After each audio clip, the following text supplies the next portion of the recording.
Good morning and welcome. We are pleased to have you with us today. My name is Peter Montadas, and I am president of Momentum Consulting and chairman of the board of advisors for the Center for Leadership. I am pleased to welcome you to today's event. The leadership lectures were established in 2011 and to date have brought more than 44 distinguished and world-renowned speakers to FIU and our community, and today is no exception. Here at the Center for Leadership, we equip leaders with tools and competencies to transform their organizations through research, self-insight, and development skills to be better leaders throughout the world. It is now my privilege to introduce Dr. Nathan Hiller, Executive Director of the Center for Leadership and Professor of Global Leadership and Management at Florida International University. Dr. Hiller. Thank you, Peter, for that kind introduction. And I've been the one, of course, blabbing already for a few minutes. So I'd like to take a moment to acknowledge and thank Peter for his continued support on our board here at the Center for Leadership now for many years. And before we proceed with introducing our speaker here today, I just want to take a minute and tell you very briefly for those of you. So let me ask a question first. How many of you, is this the first time you've attended anything from the FIU Center for Leadership? If you could just put in the chat, how many of you, this is your first time attending an FIU Center for Leadership event? Don't be shy. We want to acknowledge you and thank you for being here with us today. I see some names on this list where, and I think you've been to almost every one of our leadership lectures. Thank you for being here today. It's great to see that. So please drop that in the chat as we engage in the lecture here today. And as you'll see, it's more of a conversation. Please drop some questions or reactions or things into the chat. We want to be as interactive as possible, even in this format. So for those of you who may or may not know anything about the Center for Leadership, we do a lot of different things. One of the things we do is programs, and we have upcoming programs for people who are just thinking about leading, for frontline leaders who are managers, and we have two different programs for director and VP level folks. We've worked with over 3,000 leaders from over 300 different organizations over the last 12 years, and had people from 23 countries come to attend our leadership development program. So one of the things we're geekily passionate about is leadership development and helping leaders find small adjustments that can have a significant impact.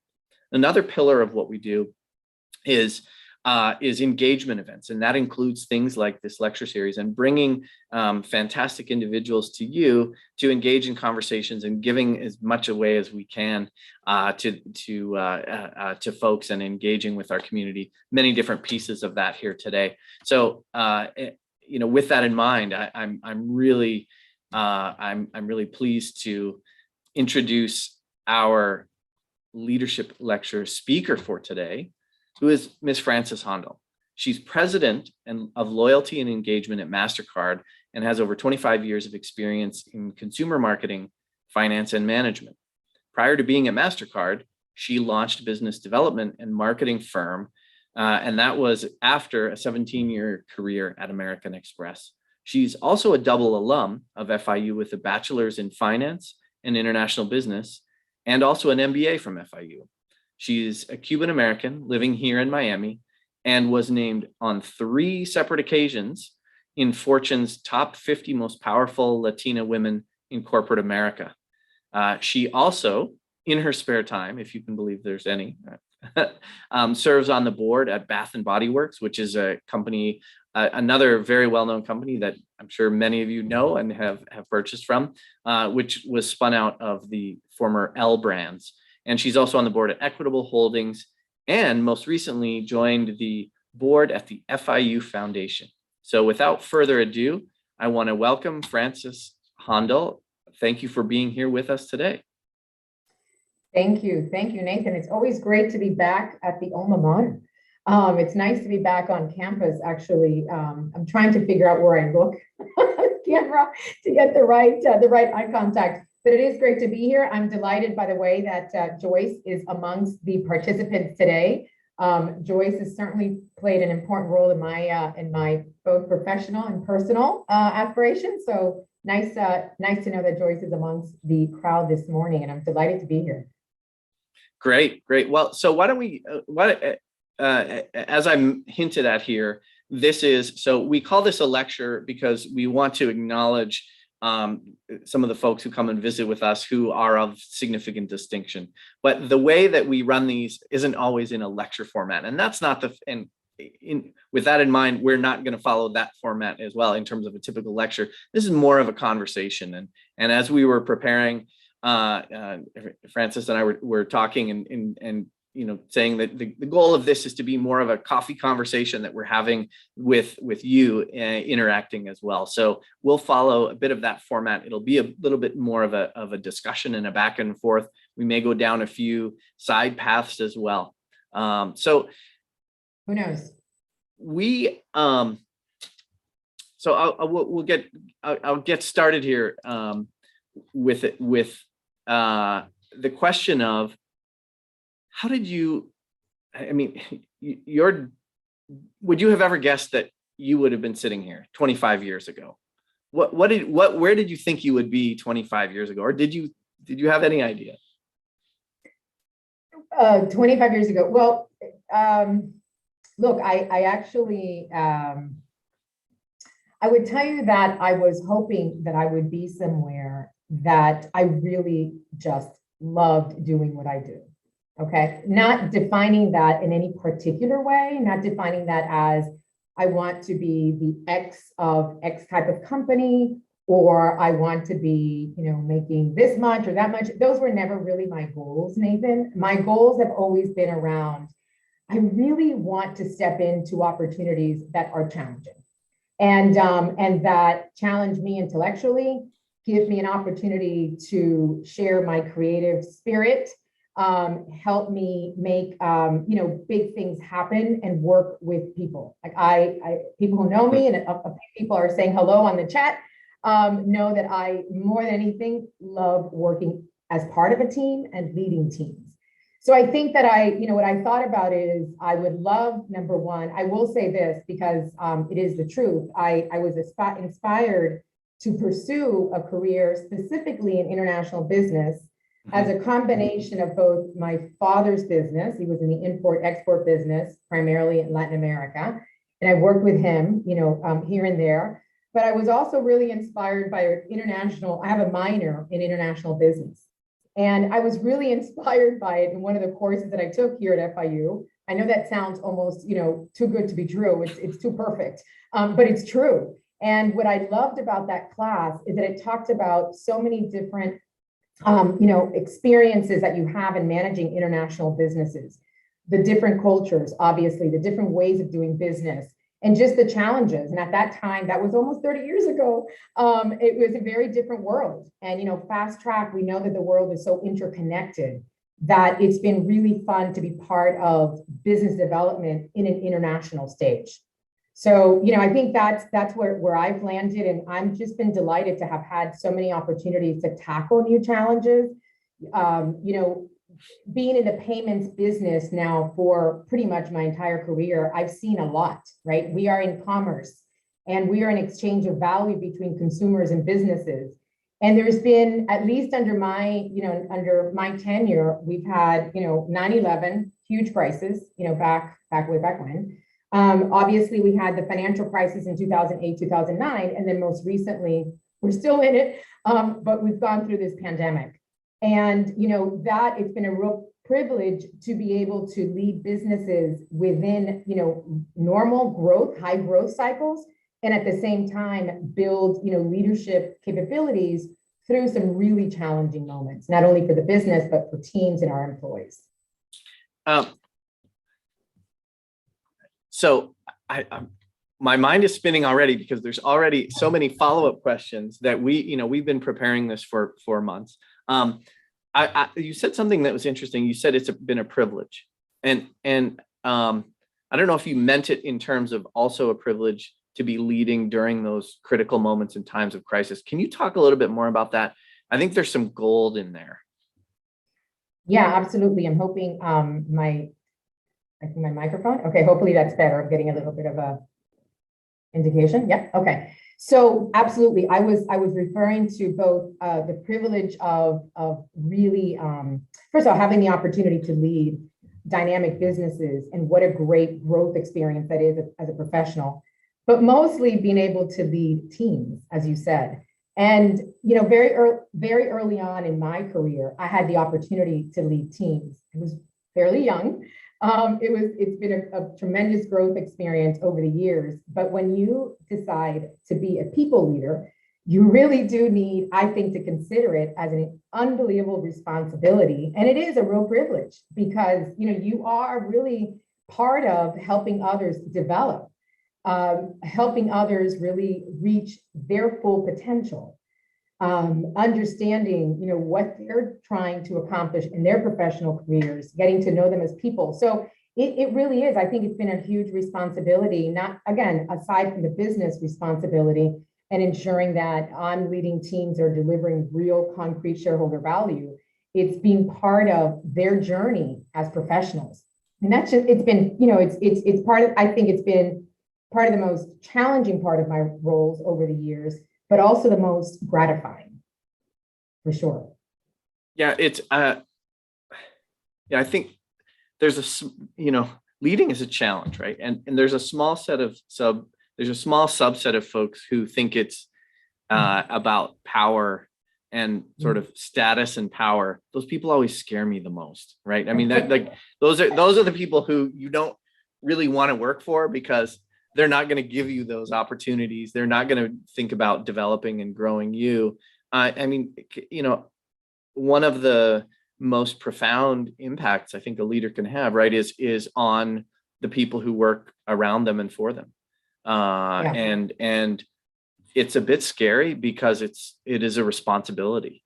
But I think, and I think just hearing you, what I heard though was this like positive approach. Let's tackle this. This is an opportunity. Wow, this is great. And I wonder if that is part of, that helps you a lot, right? In a career, sort of seeing these things as challenges, not as, oh my gosh, I have to do this, or, oh, we made it through, it was horrible. Sort of approaching these as opportunities to grow and learn and be challenged, as opposed to, I guess I got to work my way through it. And it just, that came out immediately, just even as you started talking about it. And I wonder, just, to what extent that means something. Right. So it does. It really does. And now generally, for those people who either work with me or know me, I'm generally a very optimistic person. And so I really do look for the possibilities in things. Okay. So I'm looking at a challenge and appreciating what it is, because you can't be naive. You have to live in reality. And some challenges are very significant. We've gone through one in the business cycle and our life over the last 2 years. But, my tendency is to be able to pivot to what is the opportunity that can be and will be created as a result of this challenge. And really working together with the team in brainstorming and coming up with creative new ideas of doing things and offering our services in a different way, potentially. But it's really about helping the team see that opportunity and then being definitive in terms of, well, what path are we following? Because you need to narrow in on, okay, so having said all this and the opportunity that might be ahead of us, where are we going to focus? So establishing that strategy, establishing that plan, creating that plan, communicating it to your teams, really important, because I'm a big fan of over communicating, especially during challenging times. But in particular, when you're resetting a strategy, in my case, I've led business transformation or turnarounds a couple of different times. And it's about communicating, where are we intending to go? And here is your role in enabling that. Because it's very important for people to feel they're part of it, right? It's not something happening to them and being told to them, but rather, I want to embrace the ideas. I want to embrace them, their ideas as part of where we are going. So generally this optimistic, high energy passion, style that I have has I think been an enabler to develop relationships with my teams at a hyper connected level. And I've heard that from my team, right? Like they know I'm high energy. I'm always thinking, there's always, as they say, right? mind is always coming up with some new ideas, but then I bring people around me who can bring me, sort of down and say, okay, I think we should now go down this path. So I've really enjoyed that, Nathan, but generally with that optimistic view while not being unrealistic. And I think that balance of what the possibilities are, grounded on reality, is incredibly important for a leader. Well, you're getting a shout out here from Diana Cholikova, who said, I had the privilege of working with Francis in Francis' organization, and she's such a powerful and inspiring leader. So we're getting some confirmation to what you're saying on that.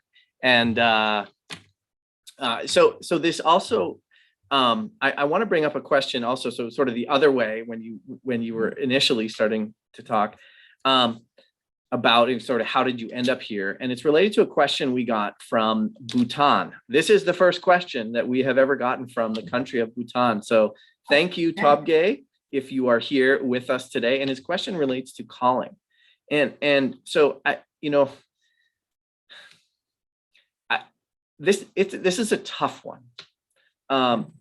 The idea of calling, because I think there's some people who are privileged with this idea of they know what they want to do. And there's usually a certain few professions where that exists for. My wife was in insurance for 16 years. She said, no one ever grew up saying they wanted to be in insurance, right? But I think it has to do with sort of what we mean by the term calling. So how do you, does that exist? How do you wrestle with this? Because I think it's relevant not only for students, but oftentimes even people later on, because there's sort of this idea that we're supposed to have a calling, or what do you make of this? So. Okay, so that's interesting. So I'll speak to my own experience, which is really the one I can speak most clearly about. So I would say that I think we do have, I don't know if I would use the word calling, but I do think we have certain inclinations, right? In areas that we either have specific skills and have learned how to apply those skills in successful ways that I think, you sort of sit here and go, wow, I, for example, love problem solving. That's one of the things that I most enjoy. I've noticed that, by the way, after years of reflection on the types of jobs that I've decided to take on. Like, wow, those are really challenging jobs. And why is it that my jobs are always about such tough scenarios? Because I enjoy it. And I'm good at it because I'm inquisitive. I enjoy brainstorming. I enjoy working in teams. I enjoy working across the teams, not only my own team, but across the organization. So I enjoy those situations, right? And so I think that the advice I got many years ago, and I actually have to give credit to Joyce, because Joyce, I was on Joyce's Dean's Council, and she offered this book called Strengthsfinder. Yep. Which most people know by now. This was probably now 20 years ago or so. And I had never done Strengthsfinder. And so I went ahead and filled out the survey and came out with my strengths. And don't ask me what they were, please, because I have a terrible memory sometimes. But here's what I do know. I remember it validated how I thought about myself and the areas that I felt that I was particularly effective in. And so my pivot, and what I've tried to do over the years, is pivot from what do I have to develop to get to the next, opportunity, versus what am I uniquely really gifted at and that I truly enjoy. And that's actually been my fallback whenever I've gone after sort of stretch assignments or new roles where I'm a little uncomfortable, where I start saying, am I really ready? No, I'm not. And I stop myself and say, stop, because here's what you do really well. And here's these skills are going to really help you get to that next place. So again, calling, I do believe that you do, right? You have certain specific, skills I think people are born with, good athletes, right? I mean, some people are just naturally athletic, but if you don't train yourself, if you don't, build that muscle, other people who are not as naturally gifted will outrun you potentially, right? And so it's about understanding and harnessing your strengths that I think is really important, and align that to areas that are important to you, that you have passion about. And I think so. I think some people think of it as a calling is the specific context of what you're doing, And there are some people who do know they want to be a cop, right? Like that's like what they want to do, right? And so that's sort of in the way, or another one that's been famously studied in academia is zookeepers, right? People who are zookeepers, like they really see this work as a calling. They're willing to take like no pay in dangerous situations for, I mean, it's a rough job, even if you can get paid to do it, because many of them are volunteers, right? Yes. So Yes. there are sort of situations where that exists. I think for Yes. probably most of us, it's more, it can be dangerous if we think of it as a vocation and think of it, maybe we should think of it less as a, here's what I'm going to do. Here's the context as, Yes. here's how I know I can bring my full self and my strengths to bear across a whole bunch of contexts. And that may be in one organization, or but it may be in something else. And I think knowing yourself helps a lot, right? I mean, so what I'm hearing you say is, and I completely agree. So Strengthsfinder, for those of you who haven't taken it, I think a lot of you probably have. Maybe at this point you can do it. Last time I checked, it was like $13. You can even do a self-study thing along with it. We do it in some of our programs, and we help individuals. It's one of the ways we help individuals understand how who you are shows up in the way that you lead. It's not about, changing who you are. It's about sort of understanding how you show up, because if you understand a little bit more about how you tick, and you can lead more effectively as well. You can put yourself in the right positions and lead better. Exactly. Nathan, I would use the word embrace. Embrace. I love it. Who you are. I love that word. That's great. Right. And I think for a lot of us, that's difficult sometimes, because in certain careers, and I'm speaking my perspective, of course, from a business perspective, it's generally business is a competitive sport, right? And so, the elements that you're working within sometimes puts you in that same situation, in a competitive position. You want to get ahead and so forth and so on. And you find yourself, really not pausing and reflecting on what you bring and embracing who you are. And really, honestly, I would say, again, really emphasizing those strengths as you look for career opportunities, as you look, for your growth plans. So pause is a good one. Pause and reflect on who you are and embrace it. So I want, and in a few minutes, we're going to dig into a few specifics around what your role looks like, and sort of what some business kind of issues. But we'll ping pong back and forth. But I want to ask you, what is the hardest thing? What was the hardest, I guess, lesson that you had to learn in across your career as it relates to leading?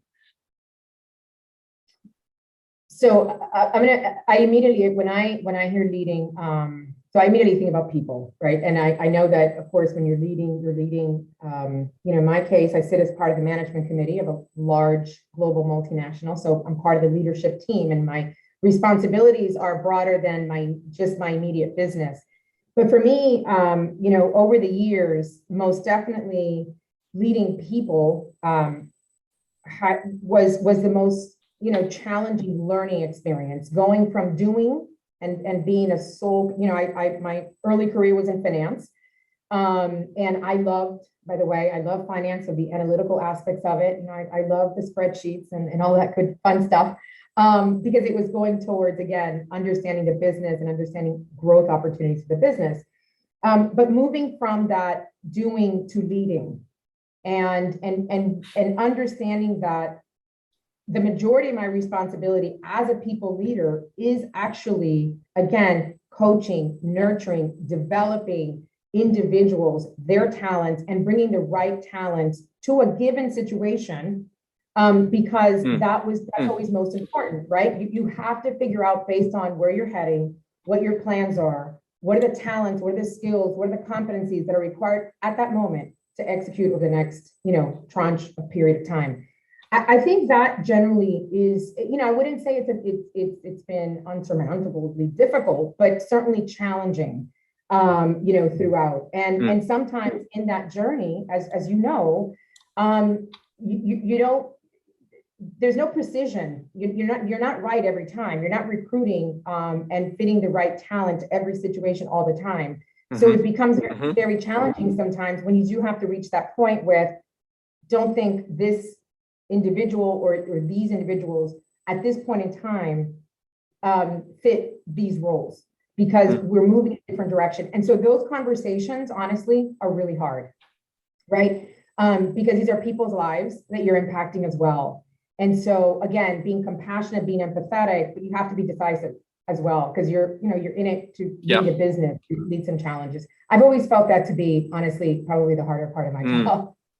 And that I can imagine that it doesn't get easy. I mean, maybe you learn how to do it better, but it's not like, oh yeah, I know how to do that really. Or the kind of person who can do it without any problem is probably not a nice person. I agree with you on that. So I would love to hear from some of the folks who are on. If you could just drop it in the chat, and I'll kind of monitor and return to it in a little bit. What's one of the hardest lessons that you've had to learn, or something that you're thinking about now that you're kind of struggling with, or trying to work through, or an aha you've had recently? Just put it in the chat, and maybe we can. It might be helpful for other people to see. I'll bet there's, if it's something you're thinking about, I'll bet there's other people on this webcast here today who are thinking about some of the same things. Drop it in the chat, and we're gonna we'll kind of revisit it here as we work through some of the questions. So that we had been thinking about ahead of time, and I think now's a good time to ping pong over to the idea or to the topic of what your role is at MasterCard and sort of how that fits into the bigger picture. Because I think there, as we were talking beforehand, there was aspects to your role that I would have never guessed, right? And so I think it's really interesting in thinking through like what an organization does, because oftentimes people see the consumer facing part of it and they don't sort of see other pieces of the business. And so for those of you who follow corporate reports and things like that, MasterCard had came out with fantastic quarterly numbers last week, I think on the 26th it was.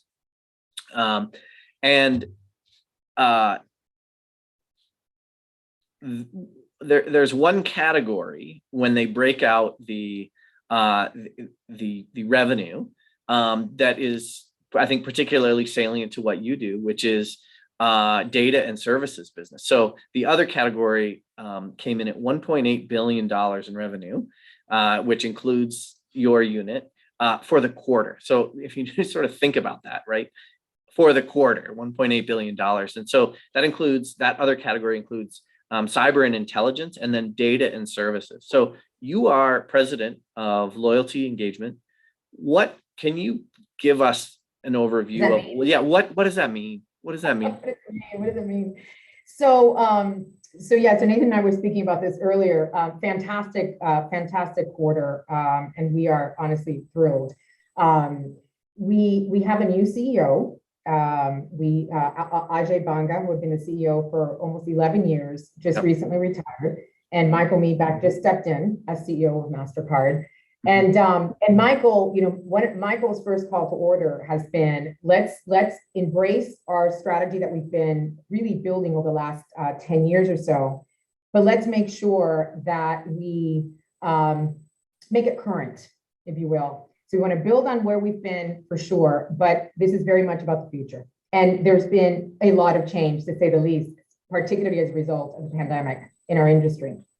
And so he's been very clear around resetting the strategy around three particular pillars. One is continue to grow in payments, and that's your traditional payments. Continue to expand opportunities in credit, debit, commercial, prepaid, as well as new forms of payment, account to account, which is pretty much people, like the Zelle construct, and continue to expand electronic payments within that vector. And so that continues to double down on what we've done traditionally as core business, and then expand to what we call multi-rails. The second vector is services. And so you just said data and services falls within that sort of second pillar of our strategy, together with our cyber and intelligence services. So together, we really drive a good portion of our revenues. In fact, it's been reported, but I'm not 100% sure, but I think it's been reported to a third of our revenues.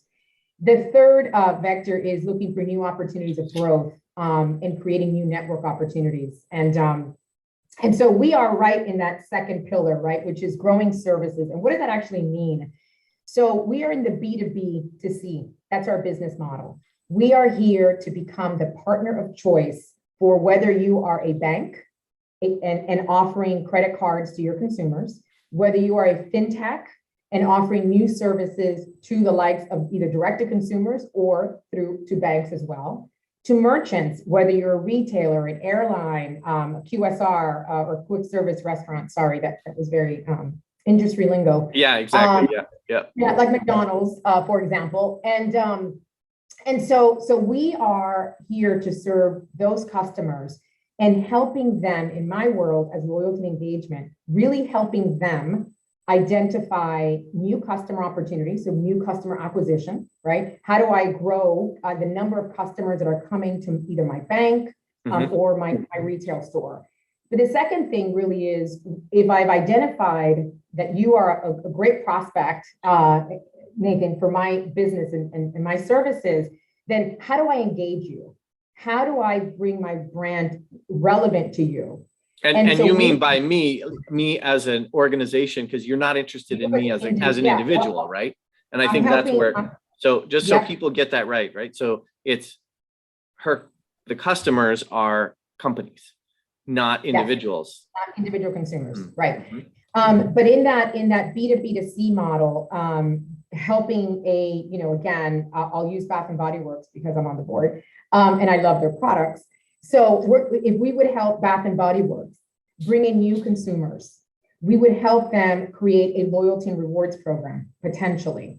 We would help them think about what's the right communication channel. Is this consumer online? When this consumer comes to your store, what's the experience that you're looking to create? So all of those consumer engagement strategies, which today, of course, are very much digital first. And that's a really important reality, right? That we've all experienced.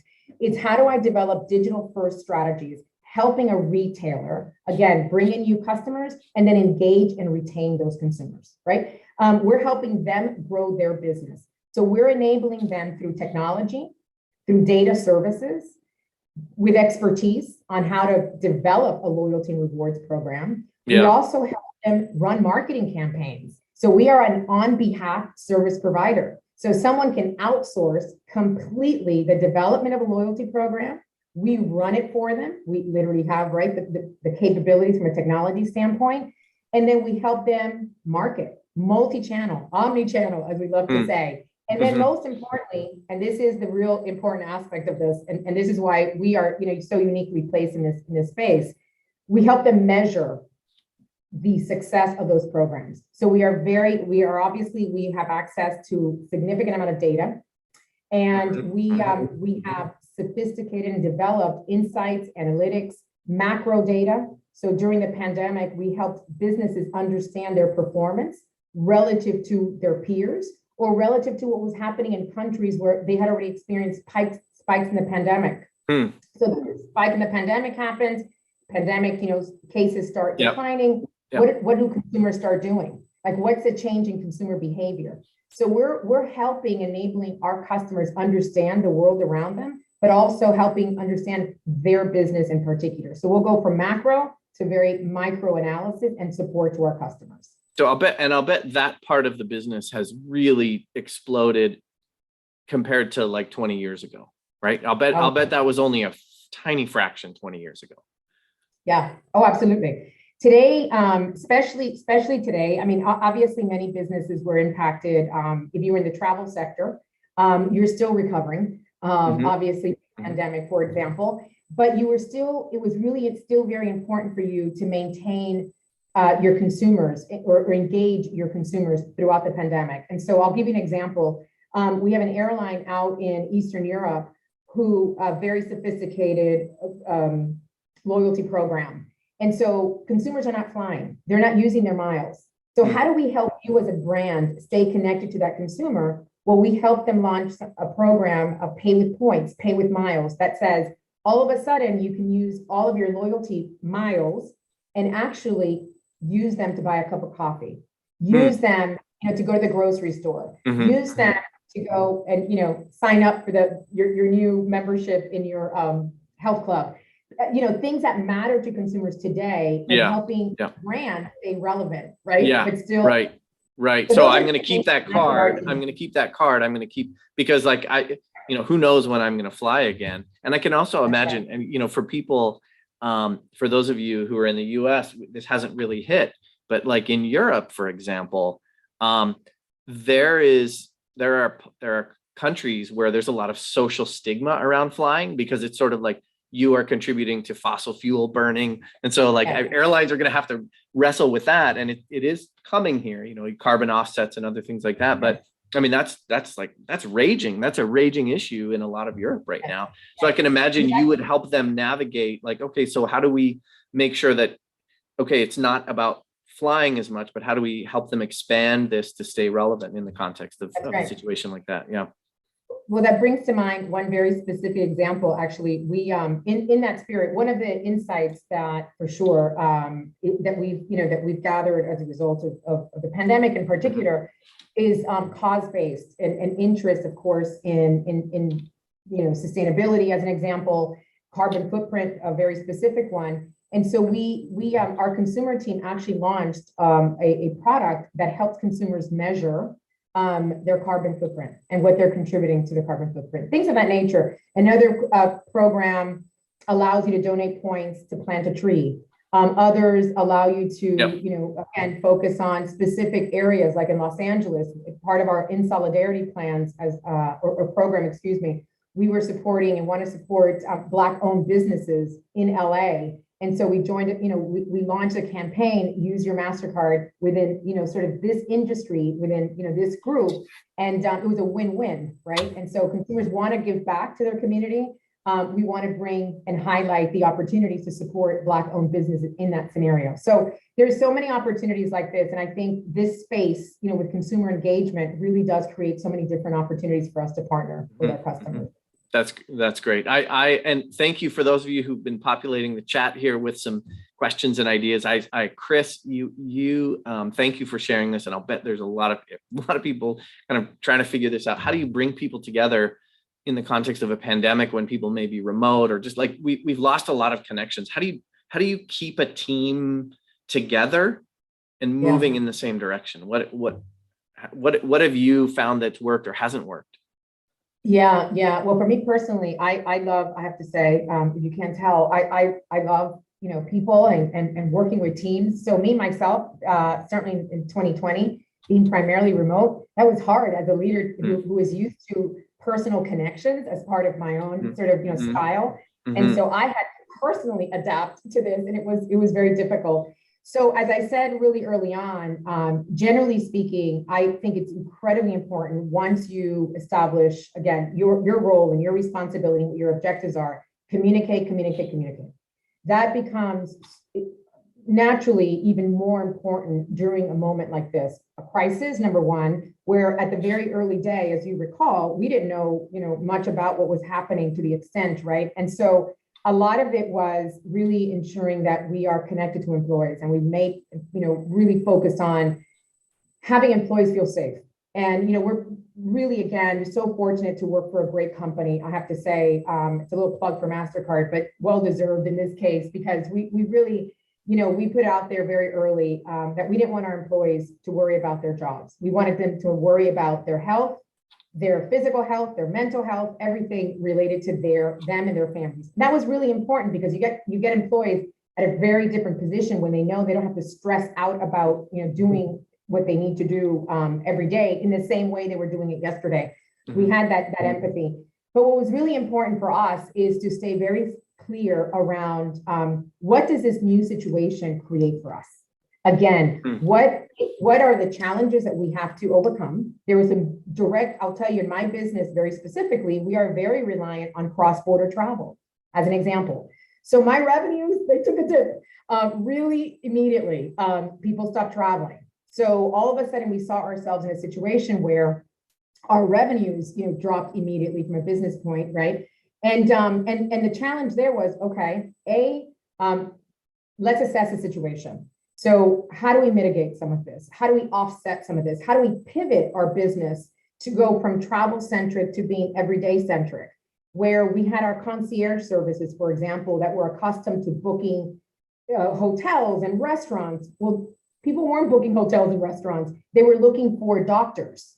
They were looking for, healthcare. They were looking of ways, by the way, of entertaining their children virtually, because all of a sudden kids were home and parents were working from home, and parents still had to work. The kids, somebody had to entertain them. So we started pivoting and saying, how do we pivot our services to then, again, address the reality, which is what consumers are experiencing right now? How do we help our customers stay connected to those consumers? And how do we as a brand really, I think, show up? We are very focused on doing well by doing good. I mean, that is part of our company culture. And so we also identified opportunities in terms of how do we help small businesses, as an example, as a sector that was really impacted. And so all of these opportunities were assessed, and then you narrow in and say, here's a game plan. And let's keep everyone very clear on where we're heading, what your role is. And if you were just 100% focused on travel and you're sitting here going, what do I do? Let's talk about what you can do, because we've pivoted our business. So providing that continuous clarity of direction, providing updates on performance, and always being connected at the individual level. Check in with people. Like we would just check in, right, with one another. How are you feeling? People went through very different experiences. Some of us more than others. And so really important, Nathan, that those personal connections had to be deepened. And that was definitely something that I learned, that, that empathy, more important than ever. That E word is really, I can't believe how much, not only I'm hearing it, but it dovetails with the research as well. So how has your personal story or journey or personal life, how does that intersect with work? Right? I mean, because you're in a role that's, for those of you who know, or maybe you haven't interacted. So, when you are at the level of president of a major multinational organization, you have to live that job. I mean, you all the time. How does that intersect with, or how does your personal story show up in your role or in your journey? How do you navigate that? Yeah. It goes back to something we started speaking about at the beginning. I love what I do. Okay. I love the space I'm in. I happen, as my early story will tell you, I happen, to have an opportunity in payments, and it's been an amazing journey since. Early career working in a direct-to-consumer company as American Express, I just really loved all things marketing, all things consumer experience. So I've enjoyed it. So I know this is going to sound, again, probably unauthentic, and again, this is what you get. Like, I am who I am, so I don't have a different way of being. So here it is. I just really loved what I do, and so I enjoy it. I don't compartmentalize my life as this is work, this is home, and am I spending enough time in either one? This is my life. I really enjoy doing what I do, because it's not about the specific job. It's about the challenge. It's about, again, I enjoy debating. I enjoy brainstorming. I enjoy problem solving. I enjoy working with teams. So to me, that's part of who I am. That's part of how I, use, if you will, the energy that I have to solve business problems. At the same time, I love, my personal life. Well, you have a great cheerleader who's on even today. I know, right?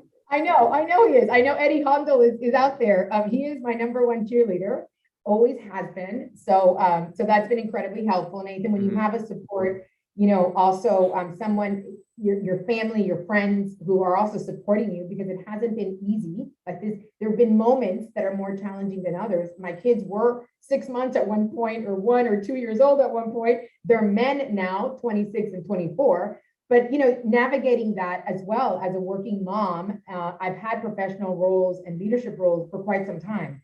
And so having that support system is important. But again, I think it's really enjoying what you do. And if you don't enjoy what you do, for heaven's sakes, look for other opportunities. I'm not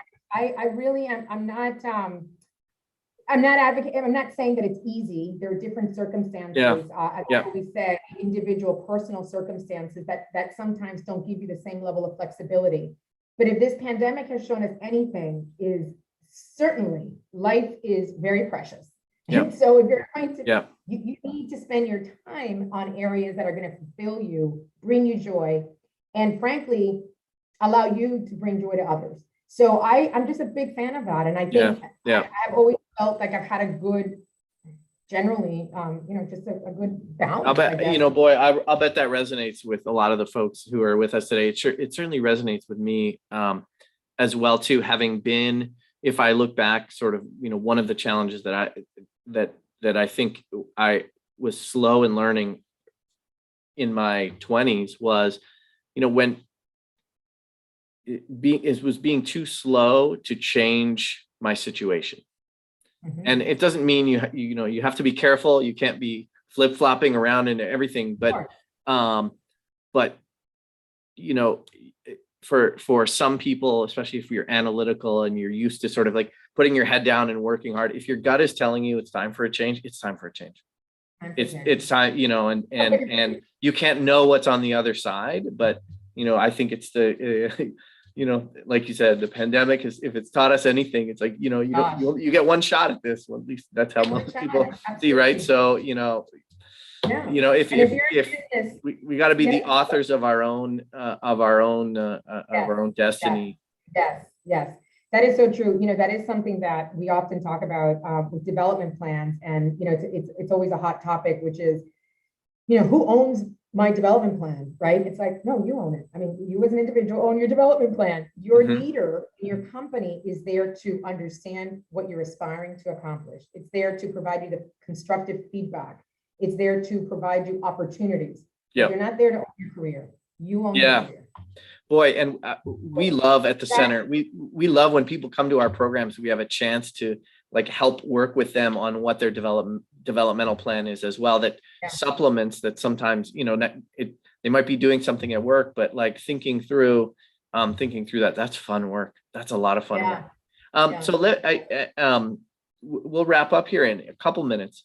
I have one question that I really want to get to, and it's really as it relates to women on boards, right? There's been a big push societally, and this comes from the fact that it was not that long ago. I looked at a post that I made. It was about five years ago, that of the Russell 2000, which is the 2000 sort of medium-sized companies in the U.S. of the Russell 2000. There was still 5 years ago. There were still 1/4 of all boards had 0 women on them.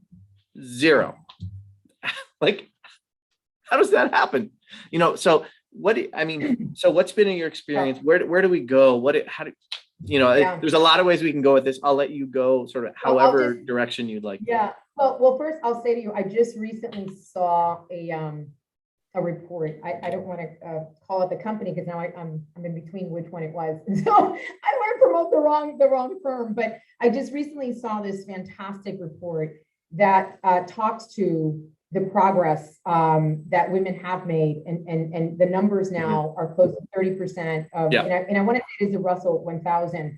But more importantly, I think to some extent is that the new appointments on boards is about 47%, close to 50% are women, and then minority or underrepresented, minorities. And so we're not where we need to be. I think we absolutely, I think all can agree on that. There is still a ways to go to reach, what we're looking for, at least 50-50. Why wouldn't we, right? At least that as the aspiration. But what I am seeing is tremendous progress. Now, I am incredibly lucky. So here's my situation. When I was recruited to my first board, and I did set this out. I will say, Nathan, this is the one thing I did set out for myself. As a phase in my career, I thought I would love to be on a public board. How much fun would it be to be part of a team that is looking at a completely different business, and what an interesting learning experience that would be. And that is the one thing, my tip of the day is don't stop learning. It's so important to continue to learn, whether it's something, again, work related or personal, just, pick up new hobbies. But anyway, so when I was be interviewing for that role, or when I was called to interview for that role, my first reaction was, are they calling me because I'm a Hispanic woman? Because that's a double whammy. You're getting a female, you're getting a woman who's Hispanic on your board. Wow, that's wonderful.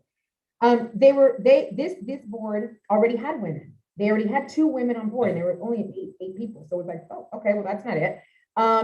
They were looking for my experience in data, in digital, and in marketing, because that's what matters for business today. Digital transformation matters. Mm-hmm. But what I loved about this experience is that I joined this board, great, focus on diversity. And we now have a female chairman on that board. Fast forward, Bath and Body Works, I get recruited by who I consider just a top-notch chairwoman, who led the transformation of L Brands that ultimately led to Bath and Body Works and Victoria's Secrets. Yep. I have seen this firsthand in the contributions that women and diversity generally makes in business, and certainly it has the same impact at the board. So at this point, Nathan, I think it's like we'll be broken records, right? We know that we have to continue to improve diversity at every level. Our own company is very focused on executive women, senior women, and moving our numbers on from a gender perspective, but also, again, really putting out some important objectives for us to grow diversity as well. Which is, of course, everyone's trying to do that, but and that's making the market a little bit tougher these days. But the good news is the understanding that diversity of experience, diversity of thought contributes to innovation. Innovation contributes to growth. That is what business is about. Your shareholders are expecting you to deliver top line and bottom line growth. Well, as an environment and our environment continues to change, we live in a very dynamic time right now. Mm-hmm. You need to adapt, you need to be agile, you need to be innovative. And so to enable that, you're going to have to be very intentional and purposeful about growing diversity. And gender diversity is one way of helping you get there. Yeah, it's interesting seeing pools of capital who fund businesses are saying, if you're not taking this seriously, we're not going to give you money. So it's there's debates on that. There's some people, but like it's it's a tidal wave and it's moving, and I think there's still much work to be done. I really want to thank you for your openness and for sharing across so many different things. I think we could go at least another hour here. There's so many things that we could chat about, but I also really want to thank the fantastic individuals we've had here join us today. We value your time, and we know your time is valuable. And so we want to try and provide as many avenues to think about leadership and add to your toolkit as much as we can. We would love it if you'd stay connected with the center. There's all kinds of ways to do that on our social media, through our social media channels. We hope to see you again at another leadership lecture or Leading Well, or maybe even one of our programs. But as we round out, I'd like to give a huge thank you again to Frances Hondal. Thank you for being here with us today and for a fantastic leadership lecture. Thank you. It's fantastic. Thank you. Pleasure to be here. Love the Center of Leadership. Thank you all. Thank you all. Thank you.